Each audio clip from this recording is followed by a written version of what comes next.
Embassy में experience letter कितनी देर का हमें प्रोवाइड करना चाहिए और हमारा कितना गैप हो तो हमें ये एक्सपीरियंस लेटर 100% पुट करना चाहिए, जिसकी वजह से हमारा वीज़ा जो है वो ग्रांट हो जाए और हमारा इंटरव्यू ना आए।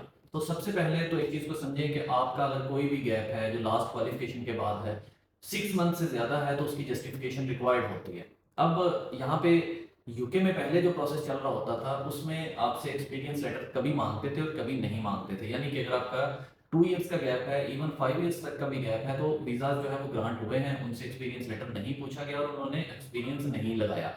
यहाँ पे एक चीज़ को थोड़ा दूसरा पॉइंट इसका समझें कि जब आप यूनिवर्सिटी में अप्लाई करते हैं, तो उस यूनिवर्सिटी के लिए आपको वो एक्सपीरियंस लेटर लाज़मी प्रोवाइड करना पड़ता है। यानी मेरे नॉलेज में ऐसा नहीं है कि कोई आपका 3 से 4 साल का गैप हो और यूनिवर्सिटी उसके बगैर आपकी एप्लीकेशन ले लें। माइट बी कुछ एक्सेप्शन ज़रूर हों, बट मेजॉरिटी आपको प्रोवाइड करना पड़ता है। अब यहाँ पे यूनिवर्सिटी की हद तक बात है, तो हम जब एक्सपीरियंस लेटर प्रोवाइड करते हैं, तो उसकी वेरिफिकेशन का हमारे ज़हन में ये होता है कि ये नहीं होगी। तो बहुत सारे अनवेरिफाइड एक्सपीरियंस लेटर प्रोवाइड कर दिए जाते हैं, जो कि सिर्फ खानापुरी के लिए होते हैं, जिसका हमारा मकसद ये नहीं होता कि ये एम्बेसी में जाएगा। तो वहाँ पे उसमें डोमेन ईमेल्स नहीं होती, even though contact details proper नहीं होती और इवन दो वहाँ पे जॉब भी नहीं होती। तो वो सिर्फ आपका गैप क्लियर करने के लिए, यूनिवर्सिटी से ऑफर लेने के लिए वो दे दिया जाता है। और इवन कुछ कैंडिडेट्स को पता भी नहीं होता कि उनका एक्सपीरियंस लेटर कौन सा लगा हुआ है। वो एजेंट्स जो कंसल्टेंट्स हैं वो खुद ही मैनेज भी कर देते हैं।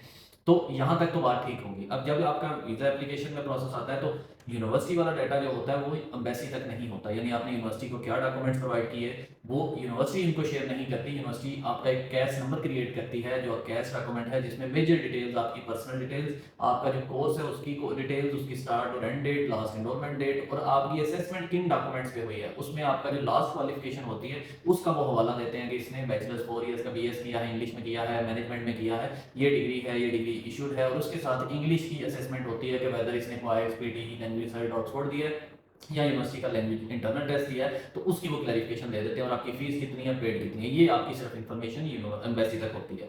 तो आपका एक्सपीरियंस लेटर जो होता है, आपका गैप कितना है, प्रीवियस क्या है, वो एम्बेसी के पास पहले से नहीं होता। तो अब आपका ये मसला आता है कि अगर आपका 6 मंथ से ज़्यादा गैप है, तो आपको एक्सपीरियंस लेटर मेरी जो इन्फॉर्मेशन है और मेरा जो नॉलेज है उसके मुताबिक लगाना चाहिए। अब उसके लिए आपने 2 चीज़ें लाज़मी करनी है कि जो एक्सपीरियंस लेटर है, कोशिश करें कि उस पे जो ऑफिशियल वेबसाइट है और डोमेन ईमेल है वो लाज़मी हो। डोमेन ईमेल जो होती है वो .com वाली होती है, .pk वाली होती है, या जिसके साथ .org हो सकती है।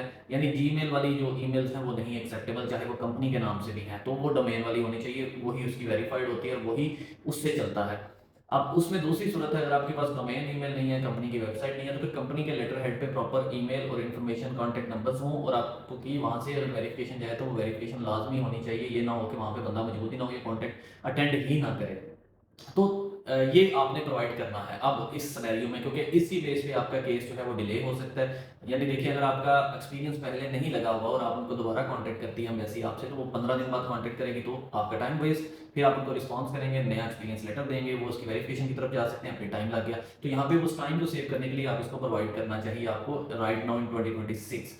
तो सिर्फ उसमें एक चीज़ ही आपने इंश्योर लाजमी ये कर लेनी है कि आपका वो एक्सपीरियंस लेटर वेरीफाइड हो और ओरिजिनल हो। इसलिए इसको किसी तुक्के पे ना रखें, उसकी वजह से आपका वीज़ा रिफ्यूज़ हो सकता है अगर वेरिफिकेशन सक्सेसफुल नहीं होगी। एम्बेसी की मर्जी है कि वो एक्सपीरियंस लेटर को वेरीफाई करे ना करे, एक्सपीरियंस लेटर की बेस पे आपका वीज़ा जो है वो डिले करे या ना करे, या आपकी जो है वो एक्सपीरियंस लेटर के बगैर भी वीज़ा डायरेक्ट ग्रांट कर दे। तो ये सारे सर्कमस्टांसिस मौजूद होते हैं। इसमें हम ये कतई नहीं कह सकते कि अगर एक्सपीरियंस लेटर नहीं लगा तो आपका वीज़ा 100% डिले भी होगा और नहीं भी लगेगा। तो इसलिए सेफ साइड ये है कि एक्सपीरियंस लेटर के साथ हमेशा अप्लाई करें अगर आपका 6 मंथ से ज़्यादा गैप है। फर्दर आपका इस वाले से कोई क्वेश्चन हो तो पूछ सकते हैं। Thank you.